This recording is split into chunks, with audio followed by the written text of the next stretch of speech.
मित्रों नमस्कार। ये है माइंड मार्कर और मैं हूं डॉक्टर एपी सिंह। प्रस्तुत है भूगोल के 50,000 प्रश्नों की श्रृंखला का 5वां भाग। इसमें 201 प्रश्न है। निम्नलिखित में से कौन सा राज्य गंगा बेसिन का हिस्सा नहीं है? तो हिमाचल प्रदेश, छत्तीसगढ़, झारखंड और सिक्किम। इसका आंसर क्या हो जाएगा? सिक्किम हो जाएगा, क्योंकि हिमाचल प्रदेश से भी यमुना बहती है और झारखंड और ये छत्तीसगढ़ जो है कि नदियां जो है गंगा में मिलती हैं। ये सिक्किम की जो नदी है तीस्ता जो है वो ब्रह्मपुत्र से मिलती है, तो इसका आंसर हो जाएगा गंगा बेसिन का भाग नहीं है सिक्किम। तीस्ता नदी ब्रह्मपुत्र की सहायक नदी है जो सिक्किम में प्रवाहित होती है। अब अगला क्वेश्चन देखते हैं। 202। पश्चिमी घाट को इस नाम से पुकारा जाता है। पश्चिमी घाट को जो है किस नाम से पुकारा जाता है? सह्याद्री श्रेणी से कहते हैं। और पश्चिमी घाट को सह्याद्री कहते हैं और हिमाद्री जो है, यहीं पे आप याद कर लीजिए, हिमाद्री जो है, हिमाद्री हिमाद्री जो है किसको कहते हैं? हि, हिमालय हिमालय श्रेणी को। तो हिमालय जो श्रेणी है उसे हिमाद्री और सह्याद्री जो है पश्चिमी घाट को कहते हैं। पश्चिमी घाट जो है सह्याद्री श्रेणी से नाम से जाना जाता है। सह्याद्री को दो भागों में विभक्त किया जाता है, उत्तरी सह्याद्री और दक्षिणी सह्याद्री। 16 अंश उत्तरी अक्षांश रेखा जो गोवा से गुजरती है इन दोनों को विभाजित करती है। उत्तरी सह्याद्री की सतह पर बेसाल्ट लावा का निक्षेप मिलता है, जबकि दक्षिणी सह्याद्री का निर्माण आर्कियन युक्त चट्टानों से और निस चट्टानों से हुआ है। और उत्तरी सह्याद्री का सर्वोच्च शिखर कलसुबाई है। तो भारत जैसे ये है, ये जैसे भारत है, तो मान लीजिए ये गोवा है यहाँ पे, तो ये यहाँ पे लावा का जो निक्षेप हुआ है उसी के बारे में ये बात कर रहे हैं कि 16 उत्तरी जो है उत्तरी सह्याद्री और नीचे जो है दक्षिणी सह्याद्री। अब चलिए अगला क्वेश्चन देते हैं। 201। सेवराय पहाड़ी कहाँ स्थित है? सेवराय पहाड़ी देखिए कहाँ स्थित होगी, ये तमिलनाडु में स्थित होगी। इसे मैप में भी देख लेते हैं। सेवराय पहाड़ी जो है, ये देखिए सेवराय पहाड़ी, ये कहाँ पे है? ये है तमिलनाडु में। सेवराय, जवादी और ये अन्नामलाई, नीलगिरी, कार्डमम, ये सब सिचुएशन देख लीजिए। ये सेवराय पूरी तरह से जो है कहाँ है? ये तमिलनाडु में है। अब अगला क्वेश्चन देखते हैं। गंगा के मैदान और दक्कन का पठार के मध्य निम्न में से कौन सा पर्वत आपस में बांटने का कार्य करता है? तो ये विंध्यन पर्वत है। विंध्यन पर्वत जो है, विंध्यन पर्वत ये जो है गंगा के मैदान और दक्कन पठार को बांटने का काम करता है। गंगा के मैदान और दक्कन पठार को विंध्याचल पर्वत दो भागों में बांटता है। गंगा का बृहद जल विभाजक पश्चिमी भाग जैसे पश्चिमी घाट, सतपुड़ा, विंध्याचल तथा अरावली सर्वोच्च चोटियों से होकर गुजरता है। मालवा पठार दक्षिण सिरे से विंध्य श्रेणी 1050 किलोमीटर लंबी विस्तृत श्रेणी या जल विभाजक है। जैसे ये भारत का मैप है, तो ये देखिए जैसे भारत का मैप है, तो जो जल विभाजक का कार्य करती है वो विंध्यन श्रेणी करती है। यहाँ पे ये जो है विंध्यन श्रेणी है, ये गुजरात हो गया, ये विंध्यन श्रेणी है, जल विभाजक का कार्य करती है। अब अगला क्वेश्चन देखते हैं। मध्य प्रदेश में चंबल नदी किसका उदाहरण है? तो ये बहुत आसान क्वेश्चन है, बहुत रिपीटेड क्वेश्चन है। ये बैडलैंड भूमि का जो है उदाहरण है, ये उत्खात भूमि जिसे कहते हैं। चंबल नदी मध्य प्रदेश में मालवा पठार के महू के निकट से निकलती है और उत्तरमुखी होकर एक महाखंड में बहती हुई राजस्थान के कोटा में प्रवेश करती है, जहां इस पर गांधी सागर बांध बनाया गया है। एक याद कर लीजिए, चंबल पे ये बहुत बार बार पूछा जाता है, गांधी सागर बांध जो है कहाँ बनाया गया है? तो ये चंबल नदी में बनाया गया है। कोटा से यह बूंदी, सवाई माधोपुर, धौलापुर होते हुए यमुना में मिल जाती है। ये यमुना की सहायक नदी भी है, यमुना में मिल जाती है। चंबल अपनी उत्खात भूमि वाली भूमि आकृति के लिए प्रसिद्ध है। इसे चंबल के खड्ड के नाम से भी जाना जाता है। चंबल नदी की लंबाई 960 किलोमीटर है। इसकी प्रमुख सहायक नदियों में काली सिंध, बनास, पर्वती, क्षिप्रा और खारी हैं। ये आप लोग मैप में देख लीजिए, क्योंकि मैप दिखाने में बहुत ज़्यादा समय, बहुत लंबा वीडियो हो जाता है। ये कौन सी नदी डेल्टा का निर्माण नहीं करती है? तो ये बहुत आसान क्वेश्चन है, जो है कौन सी नदी डेल्टा का निर्माण नहीं करेगी? तो ये जो है नर्मदा नदी है। नर्मदा नदी जो है ये एस्चुरी का निर्माण करती है। नर्मदा, ताप्ती, ये जो पश्चिम में जो नदियाँ बहती हैं ये एस्चुरी का निर्माण करती हैं। एस्चुरी जो होती है, नदियाँ जैसे ढाल इधर वाली जो पूरब वाली बहती हैं तो वो डेल्टा का निर्माण करती हैं, और जो ये पश्चिम में बहती हैं तो वो जो सह्याद्री पर्वत या पश्चिमी घाट पर्वत है वो उठा हुआ है, ये भ्रंश है। तो अचानक जो है नदियाँ नीचे गिरती हैं और उन्हें जो है डेल्टा निर्माण के लिए जो है समय नहीं मिल पाता है, वो समुद्र में तुरंत मिल जाती हैं। तो इसलिए जो है एस्च्यूरी का निर्माण करती हैं, वो डेल्टा का निर्माण इसीलिए नहीं कर पाती हैं। ये हो गया 206 क्वेश्चन। और 207 क्वेश्चन जो है हो गया। जो है एक बार इसे पढ़ लेते हैं क्योंकि इसमें इंफॉर्मेशन मिल जाती है हमें। नर्मदा नदी घाटी अमरकंटक पहाड़ के पश्चिमी पार्श्व से लगभग 1057 मीटर ऊंचे से निकलती है। दक्षिण में यह सतपुड़ा और उत्तर में विंध्याचल पर्वत मध्य या भ्रंश घाटी बनाती हुई संगमरमर की चट्टानों में महाखड्ड और जबलपुर के निकट धुआंधार जलप्रपात का निर्माण करती है। जबलपुर के निकट धुआंधार जलप्रपात, ये बहुत पूछा जाता है, निर्माण करती है। लगभग 1312 किलोमीटर की दूरी तक बहने के बाद भड़ौच के निकट यह अरब सागर के खंभात की खाड़ी में गिरती है और 27 किलोमीटर लंबा ज्वार नदमुख बनाती है। नर्मदा एक ज्वारीय नदी है जो डेल्टा का निर्माण नहीं करती, जबकि गंगा, कावेरी बंगाल खाड़ी में डेल्टा का निर्माण करती हैं। ये सब आप सब जानते हैं। दक्षिण भारत की सर्वोच्च शिखर जो है क्या है? अनाईमुडी है। अनाईमुडी जो है किस पे है? तो ये अन्नामलाई पे है। आ से अन्नामलाई, आ से अनाईमुडी, ये जो है सबसे ऊंचा चोटी है दक्षिण भारत का। और दूसरे नंबर पे कौन सा है? दोदे बेटा है। दोदे बेटा नीलगिरी पे है, वो नीलगिरी पे है। अब अगला क्वेश्चन देखते हैं। भारत के किस भाग में करेवा का निर्माण पाते हैं? ये जम्मू कश्मीर में हुआ है। प्लेस्टोसीन काल में जो है करेवा का निर्माण हुआ था। इसके पहले वीडियो में चतुर्थक जो है स्थलाकृति या भूमाकृति के बारे में बताए थे, तो उसमें भी ये चीज़ आया था। तो कश्मीर हिमालय हो जाएगा। ये प्लेस्टोसीन काल में चिकनी मिट्टी ये सब दिया गया है। हिमालय के कश्मीर करेवा का निर्माण हुआ। कश्मीर घाटी का निर्माण प्लेस्टोसीन काल में हुआ है। यह घाटी प्रारंभ में एक झील थी जिसे करेवा झील के नाम से जाना जाता है। और करेवा हिमनद चिकनी मिट्टी और दूसरे पार्थों के हिमोड़ मोटी परत के रूप में जमा हो। करेवा जाफरान केसर की खेती के लिए प्रसिद्ध है। एक ये भी पूछा सकता है, केसर की खेती के लिए करेवा जो है प्रसिद्ध है। और जो कश्मीर की जो घाटी है वो पीर पंजाल और महान हिमालय के बीच में है। अब देखिए ये अच्छा क्वेश्चन है। गारो राजमहल विदर का निर्माण हुआ था। ये जो है विदर मतलब ये राजमहल जो पहाड़ी है और गारो खासी जयंतिया के बीच में जो मालदा गैप है उसी के बारे में बताए हैं। तो वो मालदा गैप कैसे हुआ था? वो धंस गया था। अधः भ्रंश के कारण जो है उसका निर्माण हुआ था। जैसे ये देखिए, ये है राजमहल पहाड़ी, ये है राजमहल पहाड़ी, ये गारो खासी जयंतिया है। तो ये जो क्षेत्र है पूरा धंसा हुआ जो क्षेत्र है, ये जो क्षेत्र है, ये जो क्षेत्र धंसा हुआ है इसे मालदा गैप कहते हैं। इसी के बारे में बता रहे हैं। ये जो है धंसा हुआ क्षेत्र जो है अधः भ्रंश है। गारो राजमहल विदर का निर्माण अधः भ्रंश द्वारा हुआ है। उत्तर पूर्वी पठार वास्तव में प्रायद्वीपीय पठार का ही विस्तृत भाग है। यह माना जाता है कि हिमालय उत्पत्ति के समय इंडियन प्लेट उत्तर से दक्षिण खिसकने के कारण राजमहल पहाड़ियों और मेघालय पठार के भ्रंश होने से अलग हो गया था। बाद में नदियों के जड़ोल द्वारा पाट दिया गया। आज मेघालय और कार्बी एलांग मतलब जो ये मेघालय का पठार है कार्बी एलांग, मेघालय और कार्बी एलांग का जो पठार है, ये देखिए कार्बी एलांग पठार जो मिकिर हिल है, ये मिकिर हिल को ही कार्बी एलांग का पठार कहते हैं। ये मेघालय का पठार होगा जिसमें गारो खासी जयंतिया हिल है, और जो मिकिर हिल है, मिकिर हिल को जो है कार्बी एलांग का पठार कहते हैं। कार्बी एलांग पठार इसी मुख्य पठार से अलग थलग है। इसमें निवास करने वाली जनजातियों के नाम के आधार पर मेघालय पठार को 3 भागों में बांटा गया है, गारो, खासी और जयंतिया। ये जो है हमने पहले भी बताया था कि जो गारो, खासी, जयंतिया इनका नाम है। यहाँ के जनजातियों के आधार पे इन पहाड़ियों का नामांकन हुआ है। 209 क्वेश्चन हो गया। 210 क्वेश्चन देखते हैं। 210 अब ये पूछे हैं कश्मीर हिमालय निम्नलिखित स्थान उत्तर से दक्षिण क्रम में रखिए।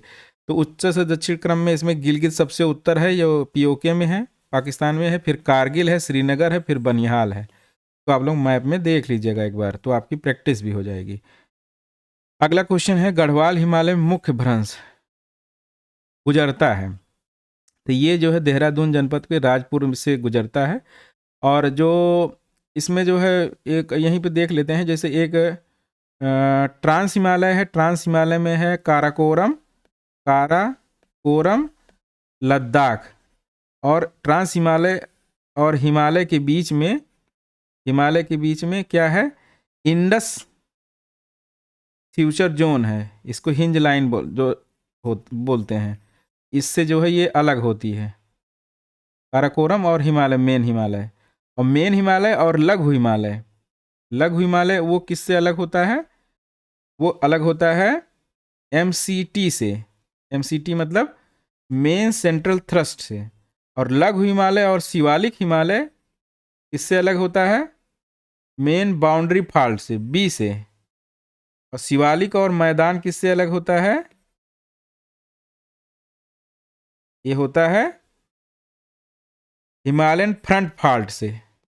तो अब इस एक विभाजन के लिए कर लेते हैं क्या क्या, एक इंडस सैंगपो फ्यूचर जोन हो गया, और दूसरा हो गया C मेन सेंट्रल थ्रस्ट, और उसके बाद क्या हो गया B और F, ये हो गया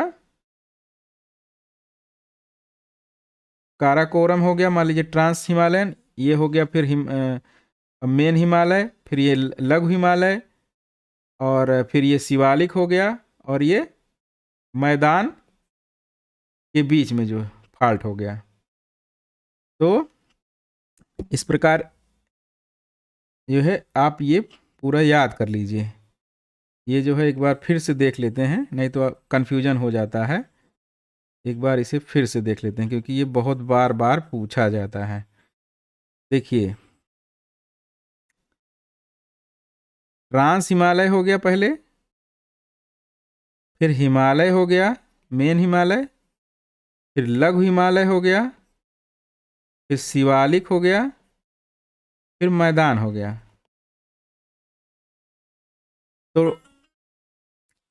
तो जो है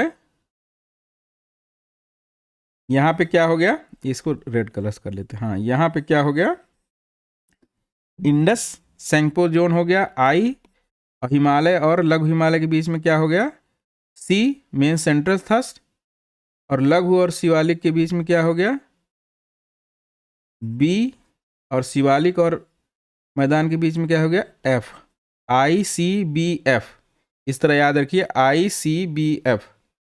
ट्रांस और हिमालय के बीच में इंडस सैंगपो जोन, हिमालय और लघु के बीच मेन सेंट्रल थ्रस्ट, और लघु और शिवालिक के बीच में मेन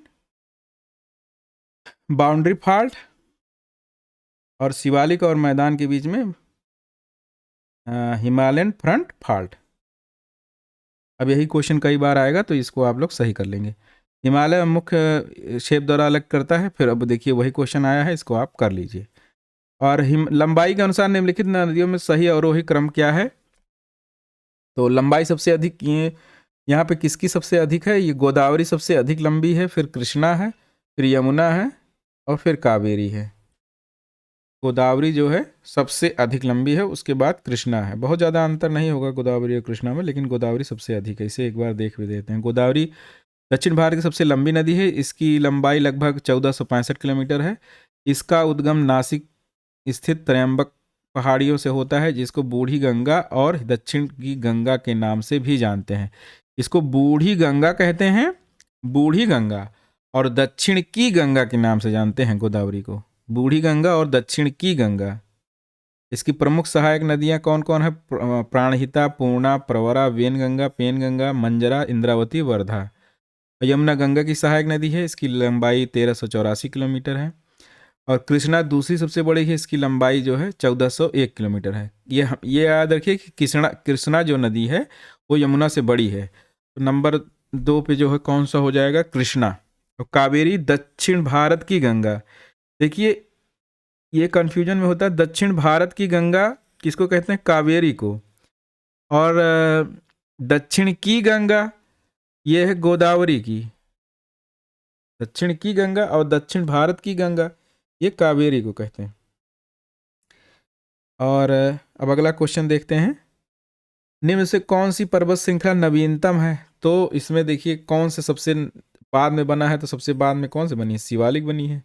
सबसे पहले हिमालय बना, फिर लघु हिमालय बना, फिर शिवालिक बना, फिर मैदान बना। तो इसमें क्या है, सबसे बाद में शिवालिक है। और अब 214 हो गया, 215। कौन कोयला निक्षेप के लिए प्रमुख स्रोत है? कोयला निक्षेप कौन से शैल तंत्र में है? तो ये कौन से है, गोंडवाना में है। गोंडवाना में कोयला निक्षेप है। गोंडवाना शैल तंत्र भारत में पाए जाने वाले कोयला निक्षेप प्रमुख स्रोत है। भारत का लगभग 90% अधिक कोयला इन्हीं चट्टानों में पाया जाता है। ऊपरी कार्बोनिफेरस ज्यूरासिक युग के बीच हुआ यह परतदार चट्टान है। इसमें मछलियां और रेंगने वाले जीव के अवशेष भी पाए जाते हैं। ये गोंडवाना लैंड या गोंडवाना क्रम की जो चट्टान है वे कहाँ पे मेन पाई जाती है? झारखंड, छत्तीसगढ़, उड़ीसा, इन क्षेत्रों में मेन रूप से पाई जाती है। कौन सा भारत का सर्वाधिक प्राचीन पर्वत है? ये भी बहुत आसान क्वेश्चन। तो कौन सा है? अरावली है। आर्कियन समूह की शैल से बना है, धारवाड़ से बना है ये। और अब अगला क्वेश्चन देखते हैं, 216 के बाद 217। 217 गोंडवाना काल की चट्टान किस नदी घाटी में पाई जाती है? अब मैंने बताया ये झारखंड, उड़ीसा और छत्तीसगढ़ के कुछ क्षेत्रों में है। तो ये कौन सी नदी हो जाएगी वहाँ पे? वहाँ पे हो जाएगी महानदी। गोंडवाना काल में कौन सी नदी हो जाएगी? महानदी। सतलज, गंगा, ब्रह्मपुत्र होने का कोई प्रश्न ही नहीं है। में कौन सा ऑप्शन हो जाएगा? महानदी। गोंडवाना काल की चट्टान महानदी घाटी में पाई जाती है। गोंडवाना क्रम की चट्टानें कोयला के उत्पादन के लिए प्रसिद्ध हैं। इन चट्टानों का निर्माण घाटियों के नदियों द्वारा एकत्र होने वाले पदार्थों से हुआ है। इनका विस्तार दामोदर घाटी, महानदी घाटी, गोदावरी घाटी, राजमहल, सतपुड़ा, महादेव पर्वतों में मिलता है। तो आप ये एक्सप्लेनेशन याद भी कर लीजिए और इसे पढ़ लीजिए, तो आपके दूसरे क्वेश्चन भी इसी से सही हो जाएंगे। अभी इसके पहले हमने चर्चा किया प्रायद्वीपीय भारत की सर्वोच्च बिंदु कौन से है? अनाईमुडी है। अनाईमुडी कौन से जो है उस पर है? अन्नामलाई का सर्वोच्च शिखर है। और अन्नामलाई ये सब पूरा दिए हुए हैं, पहाड़ियों को मिलने से हुआ है। और दूसरा सर्वोच्च शिखर क्या है? दोदे बेट्टा है, जो यहाँ पे है, नीलगिरी पे है। और अब अगला क्वेश्चन देखते हैं, कौन सा दक्कन लावा ट्रैप के अंतर्गत आता है? कौन सा जो है दक्कन लावा ट्रैप के अंतर्गत आता है? तो दक्कन लावा ट्रैप के अंतर्गत ये लगभग सभी आते हैं। ये सभी इसका ऑप्शन हो जाएगा, क्योंकि दक्कन लावा जो ट्रैप हुआ था, ये देखिए भारत है जैसे यहाँ पे हुआ था, तो इसमें लगभग सभी स्टेट आ जाते हैं। गुजरात, मध्य प्रदेश, महाराष्ट्र, आंध्र प्रदेश, तमिलनाडु, ये सभी जो है आ जाते हैं।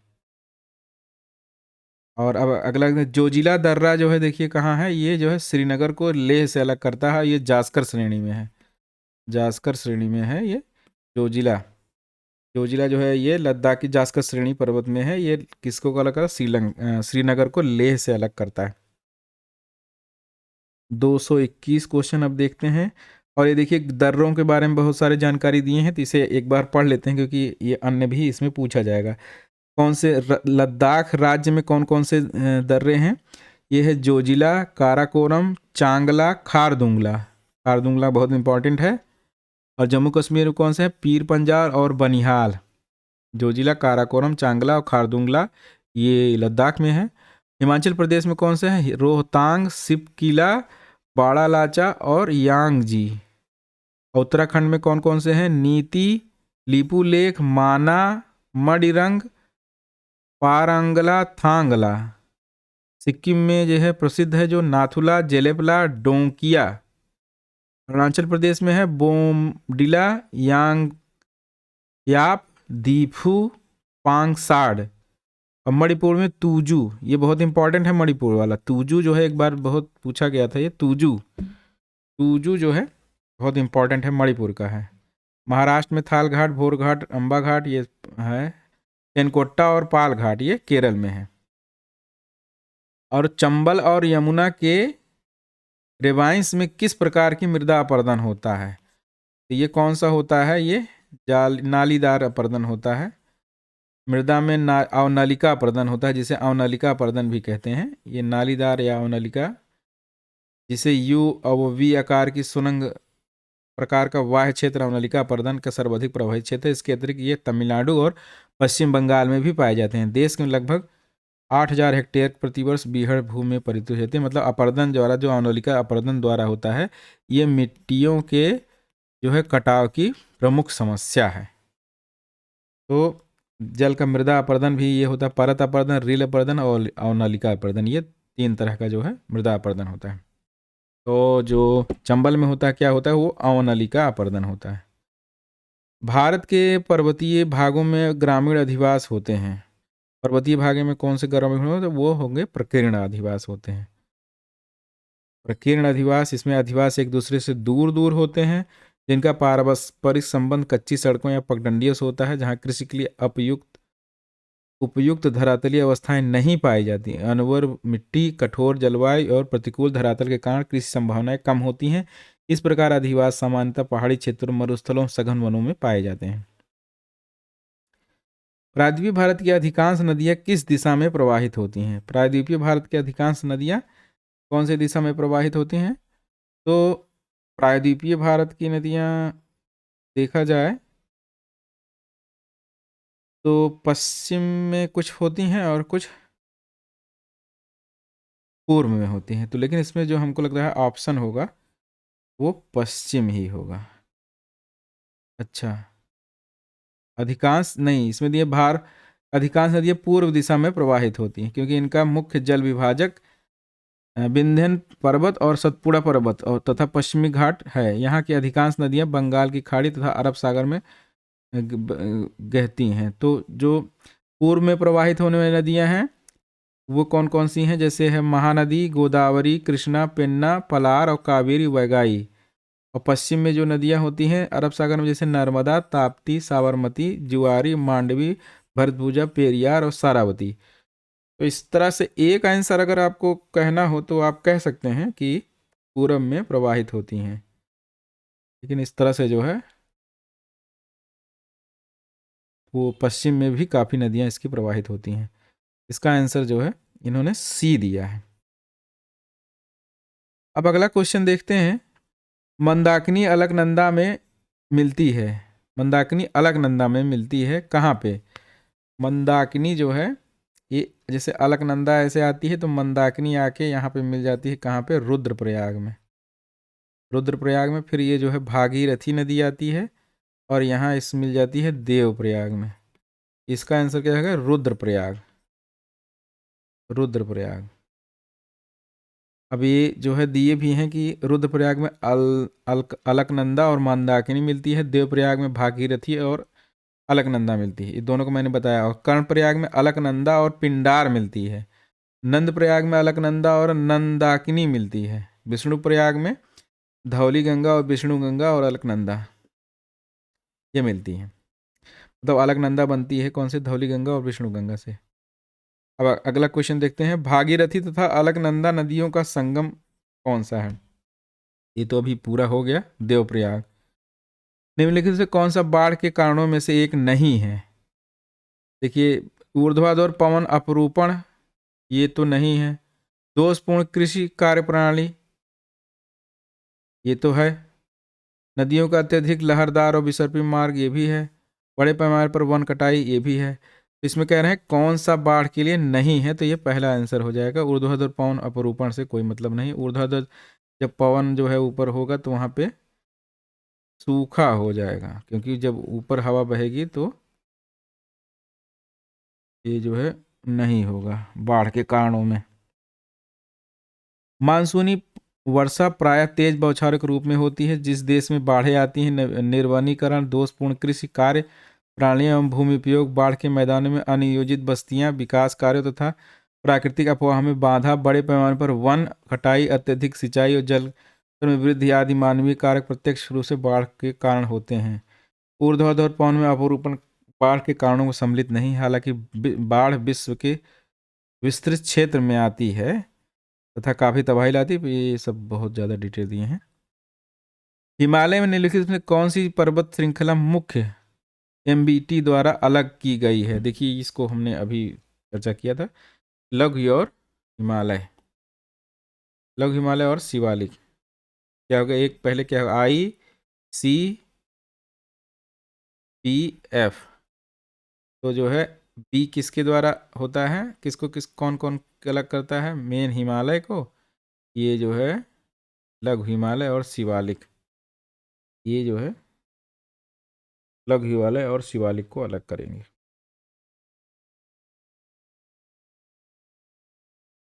कौन से निम्नलिखित में से नदियों का कौन सा समूह उनकी किलोमीटर की लंबाई में आरोही क्रम में ढंग से अनुक्रमित है?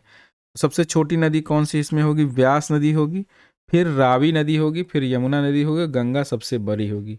या सबसे पहले आप ये ऑप्शन इस तरह लगाइए, गंगा नदी सबसे बड़ी होगी, तो ए और डी जो है सही होगा, लेकिन सबसे छोटी नदी व्यास होगी, तो ये जो है डी ऑप्शन सही हो जाएगा। पश्चिमी घाट में जोग फॉल्स, जोग जलप्रपात जो है किस नदी पे है? ये सारावती नदी पे है। ये बहुत पॉपुलर है जोग जलप्रपात। जलप्रपात जो है ये सारावती नदी पे है। कहाँ पे है सारावती नदी? कर्नाटक में है। इसका जल 253 मीटर ऊंचा गिरकर ये है छोटे छोटे जलप्रपात राजा राकेट रोजर रानी से मिलकर बना है। जोग प्रपात का नाम बदलकर महात्मा गांधी जलप्रपात रखा गया है। ये भी इंपॉर्टेंट है। महात्मा गांधी जलप्रपात जोग जलप्रपात को कहते हैं। जोग जलप्रपात को महात्मा गांधी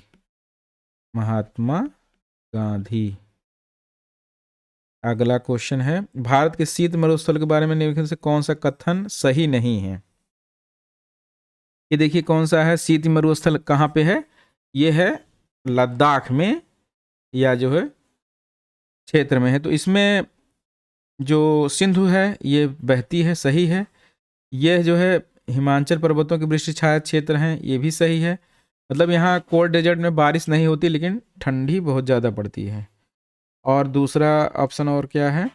यह दक्षिण के जास्कर से घिरा हुआ है, ये भी सही है। इस क्षेत्र में लवण झीलों का विशाल विविधता है, ये गलत है, क्योंकि जो है लवण झील जो है वहाँ पाई जाएगी जहाँ तापमान अधिक होगा और वाष्पोत्सर्जन जो है वर्षण से अधिक होगा, तो वहाँ लवणीय क्षेत्र पाया जाएगा। यहाँ तापमान कम होता है, तो इस तरह की स्थिति यहाँ नहीं पाई जाती है, इसीलिए कथन जो है गलत है। ये अच्छा क्वेश्चन है। शीत मरुस्थल वह होता है जो शीत जगहों पर पाया जाता है और यह गर्म मरुस्थल से एकदम अलग प्रकृति का होता है। लद्दाख और अंटार्कटिक शीत मरुस्थल के कुछ उदाहरण हैं। आटाकामा, गोबी, ग्रेट बेसिन, नाकी, तकलामकान, ये लवणीय झील की विशाल विविधता ये है। तो इसमें क्या है, लवणीय झीलों की विशाल विविधता नहीं है। पृथ्वी पर लगभग 97% लवण जल है। इसमें जो है लवण झील जो है यहाँ पे नहीं है, मेन यही जो है। लवणीय झील वहाँ पे होगा, इसको मोटा मोटा याद रख लीजिए कि जहाँ तापमान अधिक होगा और वर्षण जो है की अपेक्षा वाष्पोत्सर्जन अधिक होगा, बस यही चीज है इसमें। प्रेसिपिटेशन से जो है इवेपोरेशन जो है ज़्यादा होगा, वहाँ पे लवण होगा। अब अगला क्वेश्चन, कौन हिमालय में सबसे ऊंची चोटी है? कुमायूं हिमालय में कौन सी सबसे ऊंची जो है? तो नंदा देवी है। कुमायूं हिमालय जो है ये जैसे कश्मीर हिमालय या जो पंजाब हिमालय है वो सिंधु से काली नदी तक है, काली नदी से सिंधु से सतलज तक है, सतलज से काली नदी के बीच में कुमायूं हिमालय है। उसमें जो है ये सबसे ऊंची चोटी है नंदा देवी। कुमायूं हिमालय की सबसे ऊंची चोटी नंदा देवी है। इसकी पर्वत चोटी उत्तराखंड में स्थित है। कुमायूं हिमालय का विस्तार सतलज और काली नदियों के बीच लगभग 320 किलोमीटर लंबाई में तथा इसका अफवाह 38,000 वर्ग किलोमीटर क्षेत्र में पाया जाता है। यह सतलज नदी तथा काली नदी के बीच में स्थित है। गंगा और यमुना हिमालय के इसी भाग से निकलती है। बद्रीनाथ, केदारनाथ, त्रिशूल, माना, गंगोत्री, नंदा देवी, कामेट आदि चोटियां इसी भाग में स्थित हैं। मसूरी श्रेणी इसी भाग में स्थित है। माना और नीति दर्रा तिब्बत से जुड़ा हुआ है। ये देखिए ये जो क्षेत्र है ये यहाँ पे कहीं पे सतलज है। हाँ ये है सतलज, ये सतलज है और ये काली नदी है। इसके बीच जो क्षेत्र है ये उत्तरांचल वाला ये क्षेत्र जो है क्या कहलाता है? कुमायूं हिमालय। कुमायूं हिमालय, कुमायूं हिमालय या उत्तराखंड हिमालय भी इसे कहते हैं। कुमायूं हिमालय मेन है। चलिए अब जो है भारत में जैव विविधता हॉट स्पॉट कौन सा है? देखिए तो जैव विविधता हॉट स्पॉट जो है इसमें पूर्वी घाट नहीं है। हाँ ये भारत और वर्मा और हाँ ये है, बी आंसर होगा इसका। भारत में जो हॉट स्पॉट मुख्य हैं 4 हैं, पूर्वी हिमालय और एक पश्चिमी घाट हो गया, एक इंडो बर्मा क्षेत्र हो गया और एक सुंडा वन क्षेत्र। सुंडा वन क्षेत्र जो अंडमान निकोबार द्वीप समूह में है। तो 4 याद कर लीजिए, कहीं भी आ सकता है क्वेश्चन, बहुत ज़्यादा इंपॉर्टेंट है ये, हर एग्जाम में आएगा। पूर्वी हिमालय, पश्चिमी घाट, इंडो बर्मा क्षेत्र और सुंडा वन क्षेत्र, ये 4 भारत के हॉट स्पॉट हैं। राजस्थान में कौन सी झील ढेबर झील के नाम से भी जाना जाता है? तो ये राजस्थान स्पेशल का है। तो इसमें क्या होगा, जयसमंद, इसे पढ़ लेते हैं। राजस्थान में जयसमंद झील को ढेबर झील के नाम से भी जाना जाता है। इस झील में 7 छोटे छोटे टापू हैं जो दूर से देखने में पत्थर के ढेर समान लगते हैं, इसी कारण से ढेबर झील भी कहा जाता है। यह झील उदयपुर जिले के स्थित, इसका निर्माण महाराजा जयसिंह द्वारा कराया गया था। यह राजस्थान की सबसे बड़ी मानव निर्मित मीठे पानी की झील है। इस झील में सर्वाधिक जलीय जीव पाए जाते हैं, इस कारण इसे जलचरों की बस्ती भी कहा जाता है। इस झील में 7 टापुओं के स्थित होने के कारण इसे 7 टापुओं वाली झील भी कहा जाता है। तो ढेबर झील जो है जयसमंद, ये मानव निर्मित सबसे बड़ी मीठी पानी की झील है राजस्थान में। ये राजस्थान की परीक्षाओं के लिए ज़्यादा महत्वपूर्ण है, अन्य परीक्षाओं में पूछे जाने की संभावना बहुत कम है। ये भी उसी तरह का क्वेश्चन है, ये राजस्थान स्पेशल है। अरावली के किस प्रदेश में रोजा भाखर और इसराना भाखर की पहाड़ियाँ स्थित हैं? तो ये कौन से क्षेत्र में है? जालौर प्रदेश में है। अरावली के जालौर प्रदेश में रोजा भाखर और इसाराना की पहाड़ियाँ स्थित हैं। अरावली की पहाड़ियाँ भारत की सबसे प्राचीन पर्वत पहाड़ियाँ हैं। इसका उद्भव विंध्यकाल से मोरदा पर्वत के रूप में हुआ। ये पहाड़ियाँ राजस्थान के मरुस्थल भाग, पूर्व में दक्षिण पश्चिम और उत्तर पूर्व दिशा में पालनपुर गुजरात से लेकर दक्षिण दिल्ली तक लगभग 800 मीटर फैली। ये सब पूरी डिटेल जो है दिया गया है। ये सब राजस्थान के लिए विशेष रूप से इंपॉर्टेंट है, आप पढ़ना चाहें तो इसे पढ़ सकते हैं एक बार। अगला क्वेश्चन भी उसी तरह राजस्थान से संबंधित है। इसमें भू आकृति है दिए गए हैं और उसके जिला पूछे हैं। जैसे घग्घर की जो भू आकृति है वो कहाँ है? हनुमानगढ़ में है। गिरवा जो है उदयपुर में है। बागड़ जो है बांसवाड़ा में है। बांगड़ जो है नागौर में है। अभी ये जो है अरावली शिखर जो हैं रघुनाथगढ़, तारागढ़, खो और गोकुंदा, बहुत ज़्यादा फैक्चुअल क्वेश्चन है, इतना किसी को याद नहीं रहता मीटर, तो इसकी एक बार देख लेते हैं। ये रघुनाथगढ़ है 1055 मीटर है। तारागढ़ है 873 मीटर है। खो जो है 920 मीटर है। गोकुंदा जो है 840 मीटर है। अब 237 क्वेश्चन देखते हैं।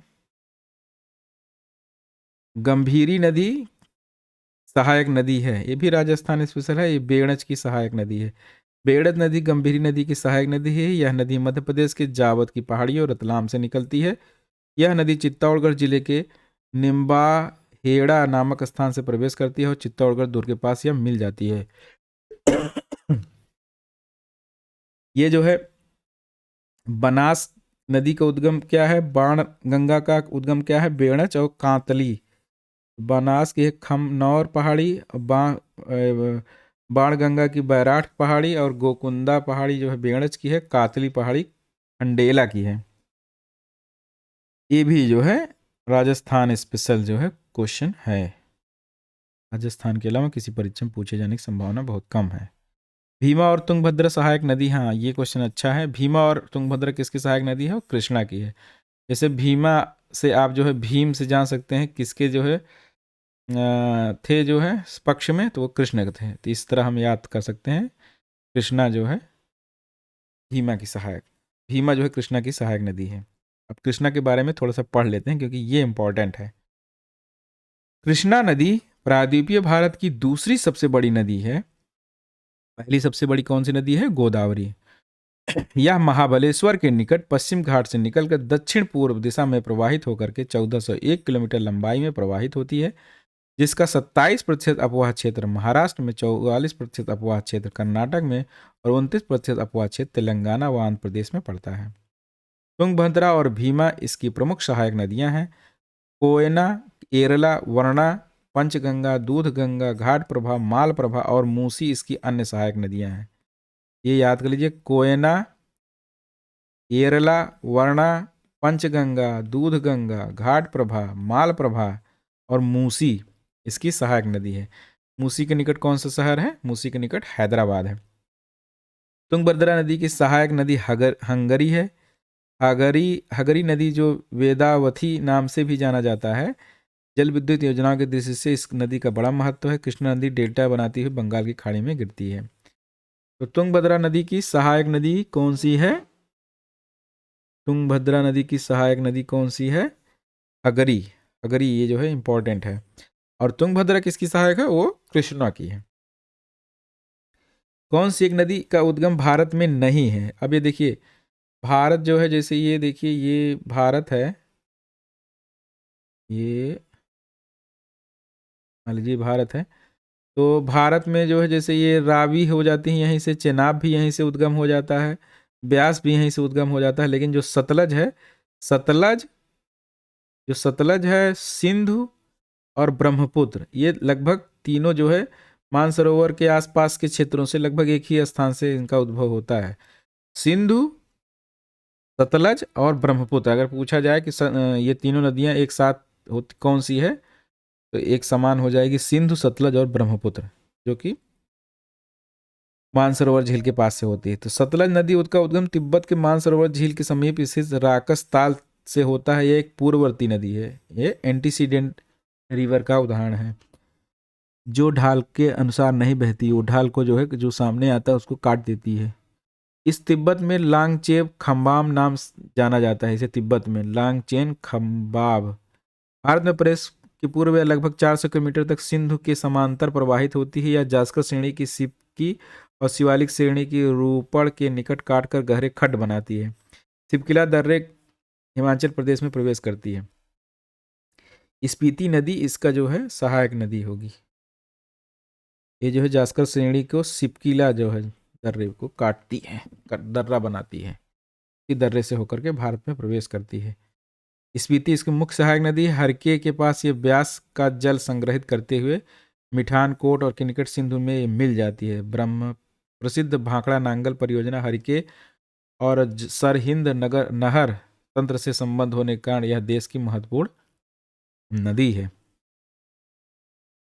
ये देखिए, ये क्वेश्चन है 241। चार और बिल, ये चार नहीं चार्ल्स होता है, और बिल जो है ये गंगा डेल्टा के क्षेत्र के विशिष्ट दृश्य हैं। ये सही है। रेह और कलर बांगड़ा और मैदान में मिलता है, ये भी सही है। खादर जो है पुरानी चिकनी मिट्टी का जमाव है। खादर जो है नई मिट्टी का जमाव होता है। देखिए, ये होता है भाभर, तराई, और ये बांगर और खादर। तो खादर जो है नदी के सबसे नज़दीक होता है। तो नदी के सबसे नज़दीक मतलब नदियां इन्हें खा लेती हैं। यहाँ नवीन मिट्टियों का जमाव होता है। तो जो नवीन मिट्टियों का जमाव होता है वो खादर में होता है। तो यहाँ क्या दिया है? पुरानी दिया है। तो इसलिए ये सी गलत है और ए भी सही है। अब देखते हैं क्या है। ये चार्ल्स और बिल जो है गंगा डेल्टा के प्रसिद्ध भू दृश्य हैं। रेह और कल्हड़ बताया। खादर प्रदेश में नदियों को बाढ़ पानी प्रतिवर्ष पहुँचता है। इसे नदियों के बाढ़ के मैदान कछारी प्रदेश कहते हैं, और ये नवीन करती हैं। डेल्टा क्षेत्र में अपलैंड जो भूमि होती है वो चार्ल्स कहलाती है, और दलदली क्षेत्र को बिल कहते हैं। ये इंपॉर्टेंट है, ये आप लोग याद कर लीजिए। अपलैंड को चार्ल्स और दलदली क्षेत्र को बिल कहते हैं। अब जो है अगला क्वेश्चन देखते हैं। भाभर के बारे में भी मैंने बताया ये सब पूरा। अगला क्वेश्चन थे मकालू अन्नपूर्णा गोसाई धान, ये कौन से जो है हिमालय में है? ये नेपाल वाले हिमालय में है। तो ये एक मध्य हिमालय इसको कहते हैं, उसको उसमें है ये। मकालू और अन्नपूर्णा गोसाई धान शिखर और बृहद हिमालय में ये स्थित हैं। ये पूरी डिटेल व्याख्या हो गई। अब देखिए अगला क्वेश्चन जो है, निम्नलिखित में से कौन सा भारत के प्रायद्वीपीय पठार के लिए सही है? ये दिए हैं, इसमें बहुत से प्रकार के धात्विक खनिज पाए जाते हैं, सही है। इसके उत्तरी किनारे रचनात्मक प्लेट के किनारे, रचनात्मक प्लेट के किनारे नहीं है। ये नीचे जो है प्लेट जो है यूरेशियन प्लेट के नीचे धंस रही है, तो ये विनाश हो रहा है इसका। तो ये रचनात्मक प्लेट नहीं है, ये दूसरा गलत है।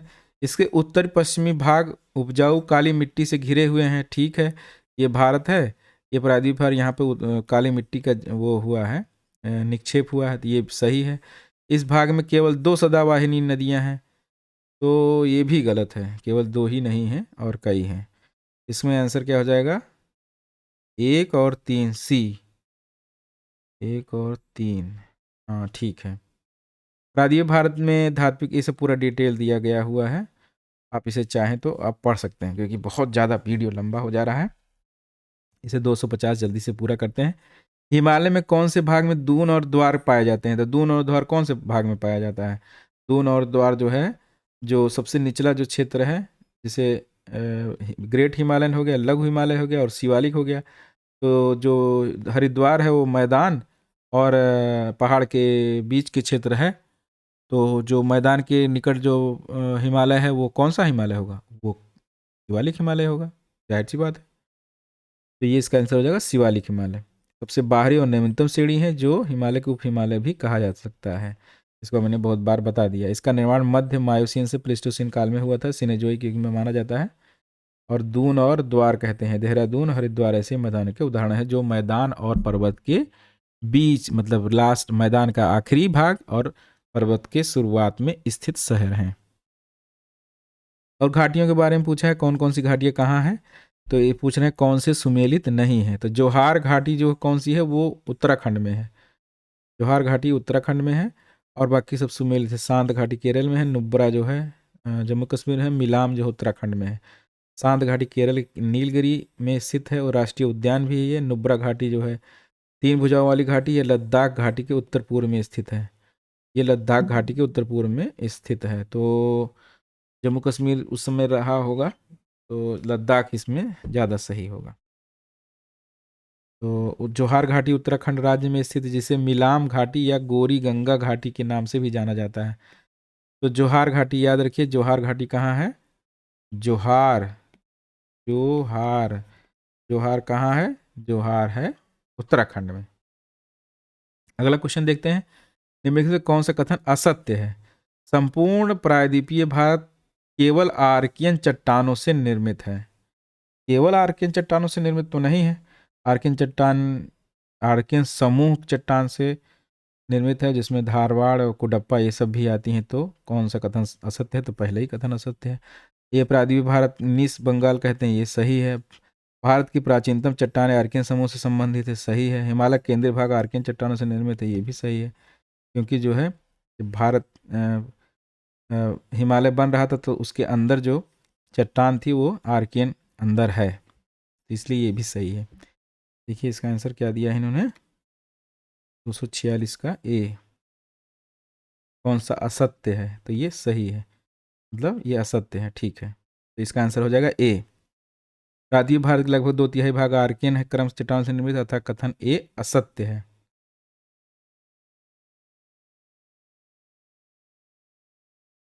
अब अगला देखते हैं। प्रायद्वीपीय भारत के 3 पूर्ण सभ्यता चट्टानें मिलती हैं, ये बंगाल निस और ये दिया है, ये सब बंगाल निस, बुंदेलखंड निस और नीलगिरी निस। प्रायद्वीपीय भारत गोंडवाना लैंड का भाग है, जिसका निर्माण प्री कैम्ब्रियन काल में है, जो प्राचीनतम आर्कियन समूह की चट्टानों से संबंधित है। हिमालय के केंद्रीय गर्भ में आर्कियन चट्टानें पाई जाती हैं, ये भी सही है। तो वही पहला केवल असत्य है। पाठ भूमि जो है किसकी विशेषता है? पाठ भूमि कहाँ के है? छोटा नागपुर की है, पठार की विशेषता है। ये बहुत पूछा जाता है क्वेश्चन। छोटा नागपुर पठार श्रृंखला में जो है मध्य पश्चिमी भाग लगभग सर्वोच्च शिखर को पाठ लैंड कहते हैं। ये जो है छोटा नागपुर पठार मध्य भूमि का भाग है, जो पश्चिम बंगाल के पुरुलिया जिला के, झारखंड के पलामू, धनबाद, सिंहभूम, हजारीबाग, संथाल परगना, रांची, लोहरदगा और गुमला जिले से विस्तृत है। यह पठार कई भागों में बटा हुआ है। दामोदर नदी के उत्तर में कई पठारों के ये समूह से मिलता है। दामोदर नदी घाटी की दक्षिण में पंजाब का पठार विस्तृत, रांची का पठार विस्तृत है। तो पाठ जो है कहाँ से है? पाठ जो है आप याद कर लीजिए, पाठ है छोटा नागपुर पठार से। पाठ क्षेत्र फिर देखिए वही क्वेश्चन पूछे हैं, ये है छोटा नागपुर पठार से। तो 249 क्वेश्चन अब देखते हैं। 249 ये देखिए पूछे हैं, कौन सा जो है सुमेलित करना है। नवीन बलित पर्वत कौन सा है? तो ये हिमालय है। अवशिष्ट पर्वत कौन सा है? तो ये अरावली है। और ज्वालामुखी और भ्रंश, भ्रंश कौन है? सह्याद्री है। और ज्वालामुखी पर्वत कौन सी होगी? राजमहल होगी। हाँ देखिए, हिमालय वलित हो गया, अवशिष्ट जो है अरावली हो गया, ज्वालामुखी पर्वत राजमहल हो गया, और सह्याद्री, सह्याद्री मतलब पश्चिमी घाट भी इसके पहले हमने बताया था। भ्रंश का उदाहरण, क्योंकि जो भारत की जो प्लेट है ऐसे यूरेशियन प्लेट में अंदर गई है, तो जो इसका ऊपर वाला पार्ट है, इसका जो ऊपर ये ऐसे ऊपर उठ गया और ये नीचे चली गई, तो ये कुछ ऐसे हो गई, ऐसी स्थिति। ये जो है नीचे झुक गई यहाँ पे, ये ऊपर उठ गया और ये सागर हो गया, ये उठ गया, तो इसी को कहते हैं सह्याद्री या भ्रंश पर्वत, इसे इसीलिए कहते हैं। अब अगला क्वेश्चन देखिए 250। तो ये क्वेश्चन देखिए, ये ट्रिकी क्वेश्चन है, क्योंकि अगर हम सीधा सीधा कर देंगे तो ये ऑप्शन सही नहीं आएगा कि अगर हम अरावली को अवशिष्ट मान लेंगे तो ऑप्शन सही नहीं आएगा। तो इसे जो है हम करते हैं क्या है, अरावली को जो है, अब जैसे कहीं इस तरह क्वेश्चन आता है तो हमें कंपैरेटिव आंसर देना होता है। तो अरावली को जो है हम वलित पर्वत मानेंगे, क्योंकि अरावली जो है प्राचीन वलित पर्वत है, प्राचीन वलित पर्वत है, तो वलित 1 कर देंगे। और देखिए ज्वालामुखी जो है ये राजमहल, ये तो फिक्स हो गया, तो डी का 3 अगर हो जाएगा तो ये तो ए सही होगा या तो सी होगा। और ए का 4 जो है, ए का 4, ये नीलगिरी जो है इसे भ्रंश पर्वत मानेंगे। नीलगिरी जो है क्या है, ब्लैक पर्वत है। तो हमारा जो ऑप्शन हो जाएगा सी सही हो जाएगा, और बी जो है 1 हो जाएगा, बी मतलब वलित अरावली हो गया, और सी 2 हो जाएगा, अवशिष्ट जो है विंध्य पर्वत, क्योंकि विंध्य पर्वत भी जो है अवशिष्ट का उदाहरण है। यहाँ कंपैरेटिव जो है इसका अध्ययन करते हैं, तो इसमें सबसे ज़्यादा सही आंसर जो है होगा वो होगा सी होगा। ये आंसर गलत दिए हैं, ये आंसर गलत दिए हैं। तो ये जब इस तरह क्वेश्चन आते हैं तो हमें ऑप्शन से इसका आंसर सही करना होता है। नीलगिरी जो है ब्लॉक पर्वत है, इसलिए जो है इसका आंसर सी हो जाएगा। और अरावली जो है प्राचीनतम वलित पर्वत है, अवशिष्ट पर्वत भी है और प्राचीनतम वलित पर्वत भी है। यहाँ ऑप्शन के अनुसार हमें फिर जो है विंध्यन को जो है अवशिष्ट पर्वत मानना पड़ेगा। तो मित्रों ये जो है 50 क्वेश्चन यहाँ पूरा हो जाता है। इस वीडियो को यहीं पर विराम देते हैं और फिर आगे के क्वेश्चन अगले वीडियो में पढ़ेंगे। धन्यवाद।